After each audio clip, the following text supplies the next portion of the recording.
আজকের আমাদের এই সমাজে দেখা যায় 1 ইঞ্চি জায়গার জন্য নিজের ভাইয়ের সাথে ঝগড়া লাগে, প্রতিবেশীর সাথে ঝগড়া লাগে, মানে এই জমি বা এই যে কোনো বিষয় নিয়ে এটা লাগে।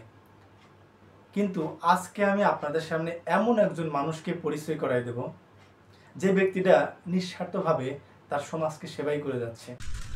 স্যার ভালো আছেন? ভালো আছি। আপনাকে একটা প্রণাম করি আগে আমি। না না না, এমনি প্রণাম করলে হবে না, মাথার আপনার পায়ে একটু আমি ঠেকাই আগে। আবার আপনার আচ্ছা, হ্যাঁ, ভারতের বাঁকুড়া জেলায় অবস্থিত, যার নাম কঙ্কা মুর্মু। সে একজন আদিবাসী, কিন্তু তার ডেডিকেটেডটা আমি আপনাদের সামনে জানাবো। আমি দিল খান ভাইয়ের ভিডিও দেখে আমি নিজে একটু মনে করলাম যে আমি একটু রিভিউ করি।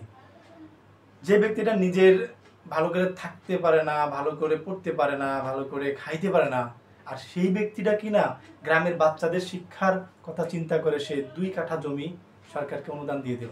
আপনার নিজেরই বাড়ি নেই, না আপনি নিজেই একদিন খেতে পান না, না, নিজেই ছেঁড়া জামা কাপড় পরে ঘুরেন, আপনি 2 কাঠা জায়গা এই গ্রামের জন্য সরকারকে দান করে দিলেন। হ্যাঁ, গ্রামের জন্য ছেলেপিলেরা লেখাপড়া করবে। কেন এইটা এত বড় মহতি কাজ কেন? কারণ হচ্ছে কি, আমাদের তো অংশই ছেলে মেয়ে মূর্খ। ওটার জন্য আমি দান করলাম। কারণ মানুষ যদি হতে পারে, হয়তো আমি তো কিছু করতে পারলাম। পাশেই এমআইটি কলেজ, আপনারা জানেন যে এমআইটি কত বিখ্যাত। এই জায়গার জমি প্রত্যেক কাঠাতে হচ্ছে 5 লাখ টাকা, তার মানে সে 10 লাখ টাকা পাইতো, কিন্তু সেটা সে বাচ্চাদের কথা চিন্তা করে সেটা দিয়ে দিয়েছে। এমনকি এই একটা পানির ফিল্টার যে সোলার প্ল্যান আছে সেটাও তার টাকায় দেওয়া। আমি দেওয়া জায়গাতে লেখাপড়া শিখে যদি ওনারা মানুষের মতন মানুষ যদি হয়ে যায়, তাহলে আমারই মোটামুটি আমার ভালো লাগবে।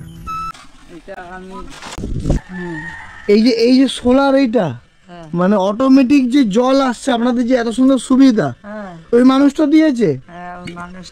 আর স্কুল করার জন্য 2 কাঠা জায়গা উনিই দিয়েছেন।